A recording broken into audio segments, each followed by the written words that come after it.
Look, these people have been at it for, let's face it, thousands of years. Yeah. We're not the first civilization these people have taken down.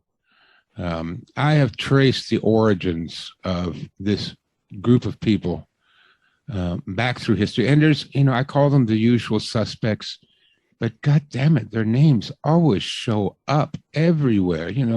Jeffrey Epstein, Larry Silverstein, Janet Yellen, Bill Gates, Mark Zuckerberg, and on and on and on. They've always owned the banks. They've always owned the media. They've always had all the money.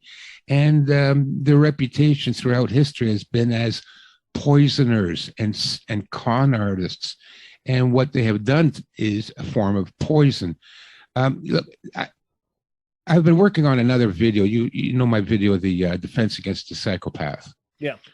So I've been exploring this even further, and I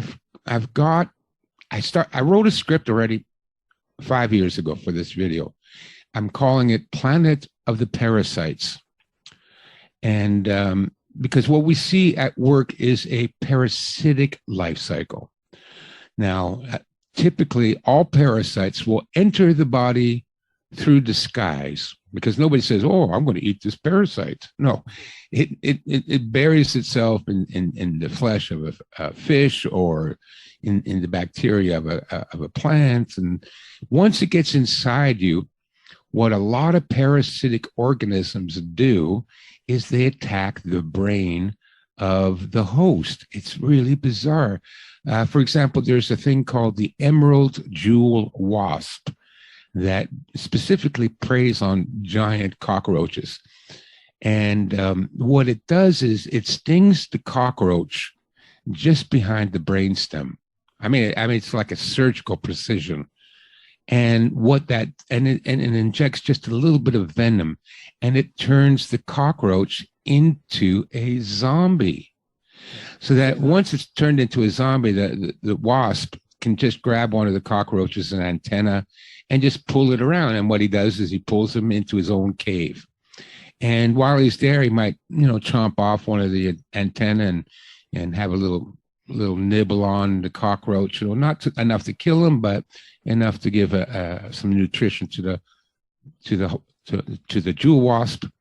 And then the jewel wasp implants eggs in the body of the cockroach. Now, this is, alien territory, right? Because these larvae grow and they eat the cockroach out from the inside out until they emerge as larvae, and therefore it's completes the cycle. But what I was struck with is how many parasitical organisms attack the brains of the host. There's another one that causes infects ants, and it affects the brain of the ant so that it climbs to the top of the grass stems. Normally, ants don't want to be up there because goats and cows and all the herding kind of animals will chew off the top of the grass, and so ants tend to bury themselves down near the roots and stems of the grass. But once they're infected with this parasite, they climb up to the top so that they get eaten first. And then, because they've already been infected by this parasitic bacteria, it is now transferred to the cow. And again, the life cycle goes on. There's another type of bacteria that affects fish. And it again affects the brain of the fish so that the fish swim upside down near the surface so that their silver bellies glitter just below the surface, and which attracts the birds that eat them, and again, continues the life cycle. So there are dozens and dozens of examples of parasites altering the mentality of its host. And that's what we see happening here. Because the mentality of the host, if we think of civilization as an organism, and there's many philosophers that write about that, society is a living organism. Yeah. It's all connected. Yeah, it's all connected. Now, if you think of a living organism, then what is the community mind of that organism? Education, media, TV, movies, Who runs all that? Well, the parasites run it all because, and like all parasites do, is they change the mentality of the host to become self-destructive, to do things that are not in their best interests. And for example, mass immigration. Anybody, like in whose best interest is mass immigration? Mine? No.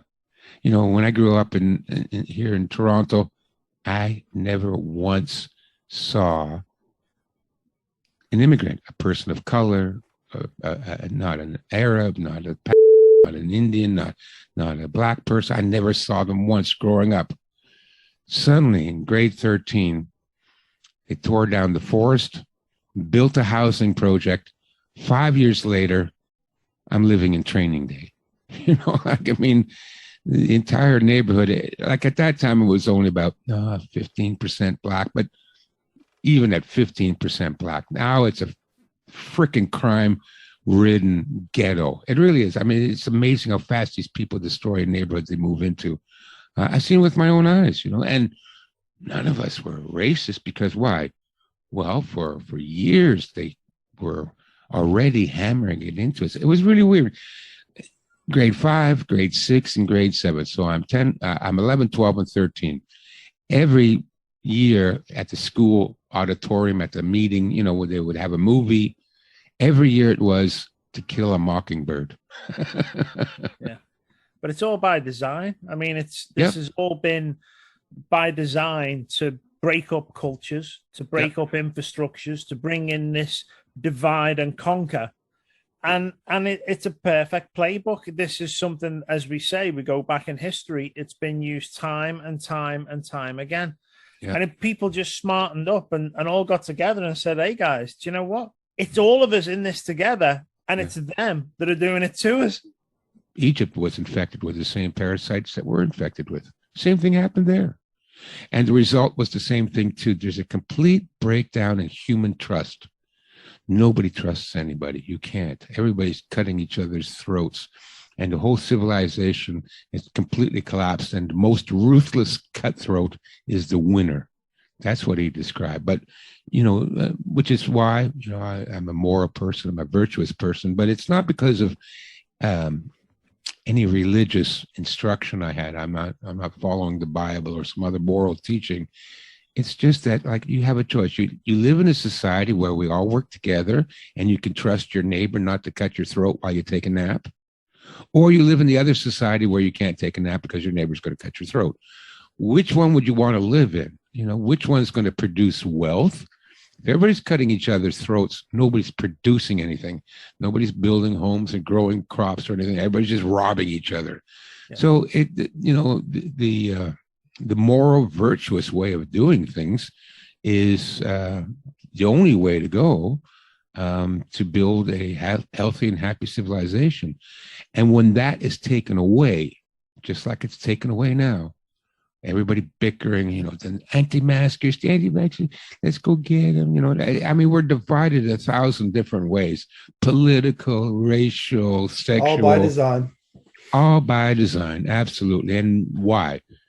To prevent us from working together, to keep us at each other's throats. But when you create that kind of a civilization, it collapses because everybody's too busy screwing each other over to actually cooperate and build something and create something. And so that's what happens. It all falls apart. And the writings of Upuwer, perfect example. It's like he was living here and now and writing about our current civilization. But this goes back 4,000 years. So, nothing is new again.